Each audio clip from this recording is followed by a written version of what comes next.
Hey guys, Matt, IronTrap Garage, and today we're going to do a quick little video slash update on the 34.5 window, the little old lady car that she used to call beautiful. We've been tinkering on the car kind of in the background of some of the other videos, and Steve has been doing his thing, helping us out big time, doing all the the small nitpicky things that needed to get done on the car. So I think we mentioned it in one of the other videos. He went through and did some wiring on the car, and we got a reproduction wiring harness kit that was in our stash. He rewired everything, and it's all hooked up, and you could see probably some of the wires under there. It's hard to see, but anyways, we got some of the wires, all the wiring replaced, got the headlights all working, the brake lights working, etc., etc. So pretty much everything's as it should. But one thing that kind of bothered me on this car is it's cool that the car had sat for so long and been basically off the road, but the one downside is the car had never been fit with turn signals. So when the gentleman that we bought all the 34 stuff from bought this car, I don't even know if it was mandatory to have turn signals yet at that point. And of course, when this car was new, it was not. So we have and this thing's a standard, so it only has one single taillight in the back there. So we were trying to figure out a way that we could do turn signals on this thing. I really didn't want to cut into the fender because I kind of like that it is a base, like an early 34, it's a standard. So as far as that goes, it's kind of neat. So I was going to leave that alone and not add another stand there. So I was trying to look for a way to add turn signals to this thing that weren't too gaudy and looked like it could have been done back in the day. So I think this was at Moultrie. I found this. It's a cool little turn signal stock, old like accessory or something you'd buy at a J.C. Whitney or whatever else, but pretty cool. It's got the little like Art Deco winged section with the light. It's got the little roller wheel on it, so when you click this and roll it, it actually clicks it back, which is pretty fancy for its time. So I got that, and then Mike found, I think on Facebook Marketplace or somewhere where he was browsing, this super cool old turn signal switch, and I was telling him, I'm sorry, turn signal light, that I was telling Mike I wanted something like the Pagoda City Coupe has. I have it in the back window in this car, but it's kind of the same idea. It's a nice little addition you can do that looks kind of period correct. So what I'm going to work on today myself is making a bracket to get this mounted in the center here. I'm going to cover up these holes for the spare tire mount. This is kind of the same idea as I did on the Skelly 34, where I made a bracket and I mounted the license plate and stuff here. On this one, we're going to mount a bracket and put the turn signal here. It'll A, cover up those holes, and it'll be just a little bracket sitting there. B, it'll give us a place to mount our turn signals that are very visible and should hopefully work pretty well. Other thing we're going to work on is I'm going to have Steve then work on some of the wiring of that. We also got to get this mystery bulge in the headliner out. I had been dreading this, and Steve's been avoiding it.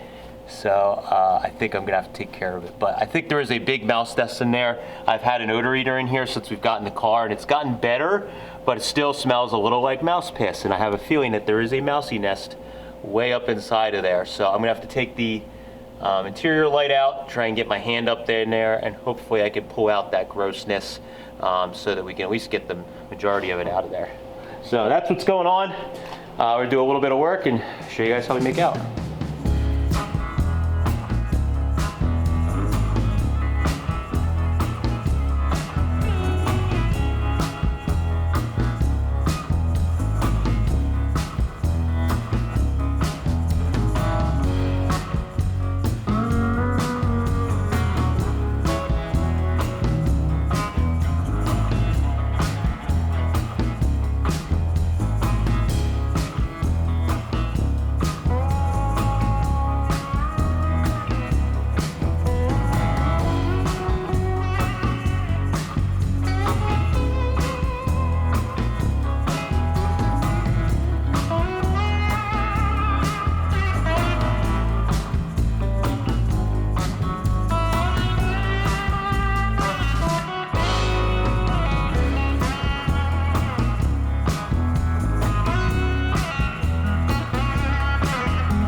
right, so got the taillight just sitting on there. In the last couple shots you saw, I was doing a kind of crude method for bending this bracket, and that was strictly because this bracket, when you look at it from a side view, there's a lot going on, and I couldn't fit, for this last bend, I couldn't fit it in the press brake, so I had to actually hammer it with with a mallet and also the vise, and then in the end there I had to use the mallet just to adjust it just a little bit more on the car, but it worked out pretty good. This is 1/8 inch steel, so it's strong enough that it's not going to like bend just from driving, but you can still manipulate it.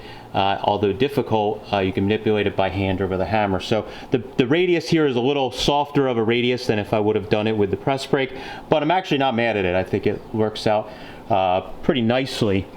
And as you can see, the bracket sits up high enough that it is above the bumper. It's pretty much in line with the taillight. That's what I wanted, and it's in plain view. I think once I paint, we get this painted black and you start driving around, it'll blend in and it won't look too bad. I don't think it's kind of like, there's not a lot you can do there that looks spectacular without looking overbuilt. So I think that simple bracket will look just fine once it's painted and get some age to it from driving. So now that I got this all set up, I got to jump on a plane and head to Texas.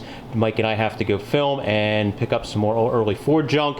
Meanwhile, I'm going to let Steve wire this up and get this all set up. The one thing he has to do still is right here on this bolt.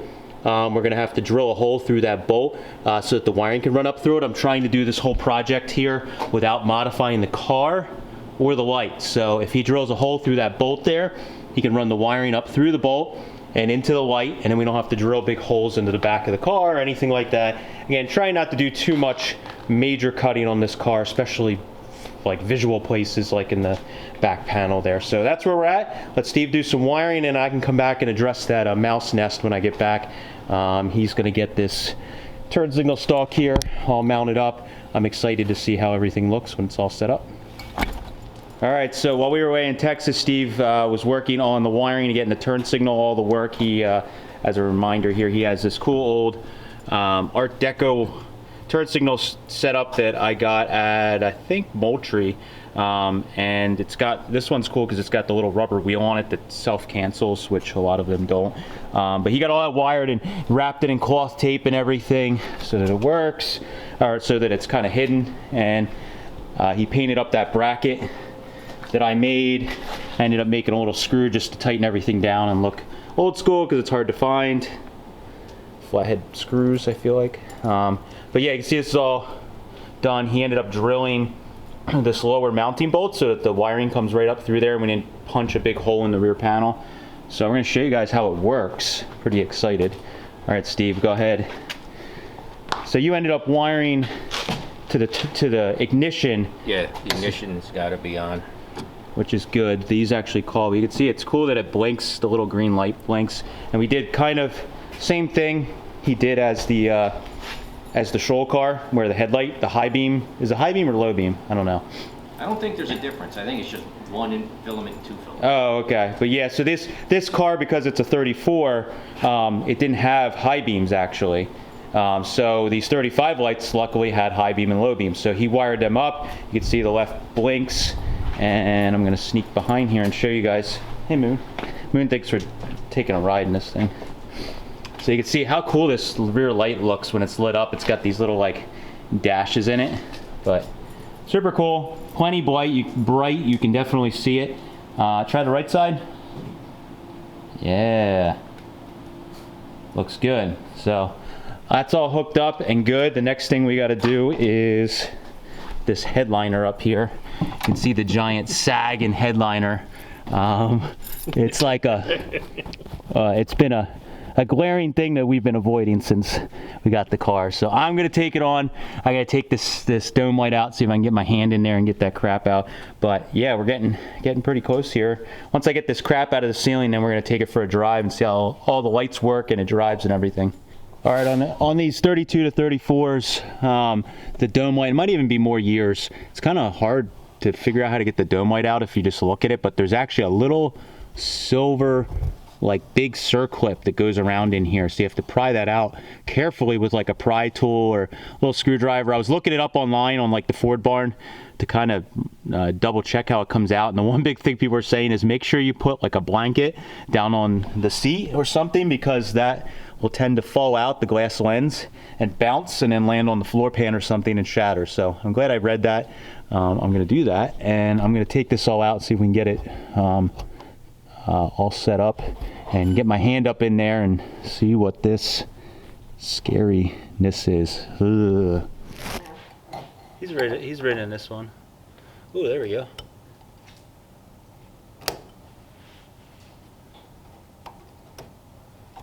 That wasn't too bad.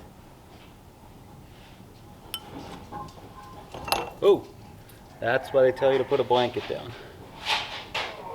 Okay. Now we can take that light out.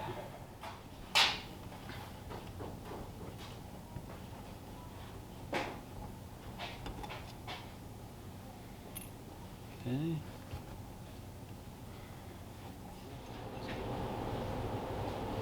I think we're gonna have to go a different direction. Uh-oh. Yeah, they got like a board, and all the stuff for the inside of the roof insert is like jammed up against the wood, so I can't even get my hand between the wood. Yeah, tearing anything, yeah. Oh boy. So I might have to take it off around the window, the door opening here. Right. Take the trim off. Yeah. And unpeel the headliner and stick my hand up in there. Oh well. Well, I'll leave that hanging. We could check it before the end of the project just to see if it's Yeah, with I a got, multimeter. I got to take a look at that.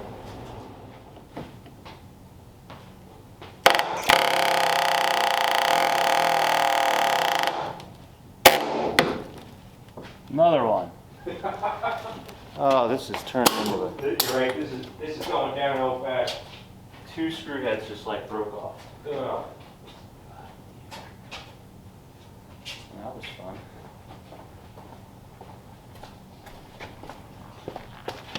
It's like the only part of the car that has some rust is right up here, probably because it was mouse piss Yeah. running down in it, and the tin and the screws right here are all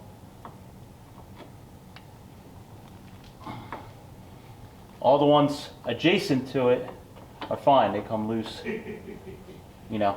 Oh. So 2 of those screws I'm probably have to drill out.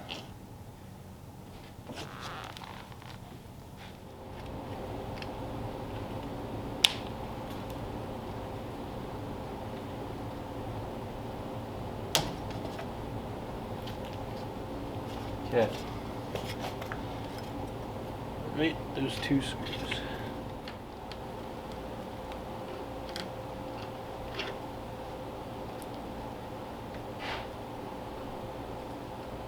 Oh boy. Oh no. Is it still fighting you? Oh, we're just getting into discovery status. Oh! I see lots of mouse poop. Oh! There's definitely some kind of major nest in here. Alright, that may have been like a mouse city or something. Yeah. Oh. Did a job building hot rods. It'll be fun, they say. Yeah. Glamorous even. Half wondering if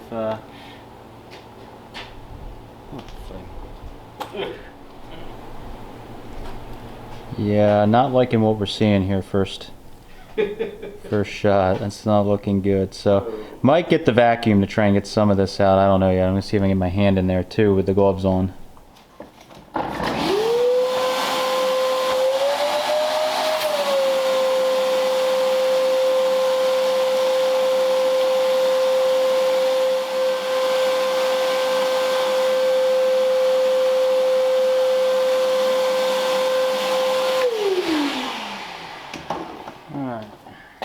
Step 1. Yeah, if you pull this down, you see a mousy nest way up in there. Not good. You're lucky, Steve. I'm a nice guy. I know, I'm very lucky. Very, very lucky. Taking this job for you. I am very happy about it. I kind of guessed. I mean, I'd have done it. No, I don't. Like I said, I'll save the crappy jobs for another day for you. Oh, that's a little section.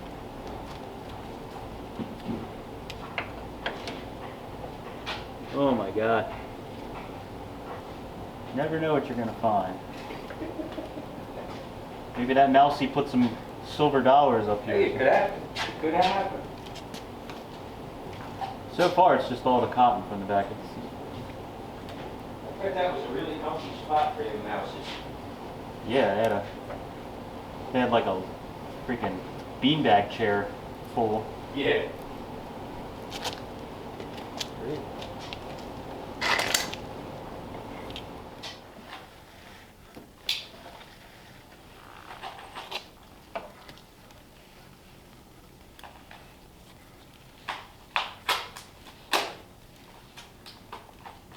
Still time, Steve, if you want to do a little bit of this. Hop in and help anytime. Anytime. I can like feel the headliner where the weight is of the ship.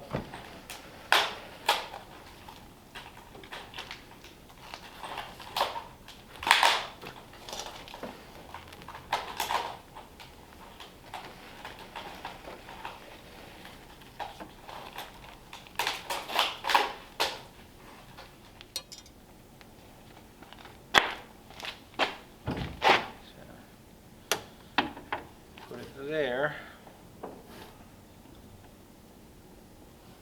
Oh yeah, that would be good. I think that will look better there, definitely. Yeah, yeah, and I could see like the pipe or the hole punch, Nice. and I can even go out even further. So, Mhm. and then I can go all the way into. I can see my elbow. Yeah, so you get- that's the sweet spot there for sure. Yeah, you got a lot of adjustability right there. Okay. All right, cool. So if you want to put the phone Yeah. in.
All right, so we took our first far drive, which was literally what, like 3 miles? Yeah. 5 miles say maybe. 5. Instead of, well, yeah, it's about the farthest we take. We by accident took it onto a main like highway or road, and we actually got up to like 55 miles an hour, 50. Something like that. Pretty cool, slightly terrifying. Did find out that the kingpins definitely need to be done because I got a little bit of death wobble when we were driving, which was pretty frightening when you're not expecting it. But that's something I already knew that needed to be done. It's a common thing that'll happen when you get kingpins that are worn pretty bad. They will start to give you a little bit of a shimmy when you're driving sometimes. So other than that, it's just a little bit of tinkering. It's really nice that the turn signals and brake lights and all that stuff kind of work. Feels a little more safe when you're driving around now that people know which way I'm turning, even though you know, I was using hand signals before. This is kind of like basically an end to the series for this car. We're gonna do a little bit more work in the background, and then we'll probably do a couple little videos of updates on the car, maybe like the Columbia rear end, stuff like that. But basically at this point, we're just gonna drive it, enjoy it. Super cool that, I don't know, 6 months ago, roughly, this car was sitting in a barn in Michigan, not touched since the 60s essentially, or driven at least since the 60s. And now we're cruising it around and starting to enjoy it. So this is like my favorite thing about these cars I've been dragging around, is the first couple of drives and these like not small victories, huge victories. So it's been really fun with bringing Beautiful back and out into the world again. It's going to be really cool to drive it, and next season take it out to some shows and cruise-ins and stuff, and just share the car with everybody else. I'm super excited for that next year, to take it out to some events, and most importantly, put some miles on it. Thank you guys for watching, appreciate it. It's been a ton of fun. Catch you later.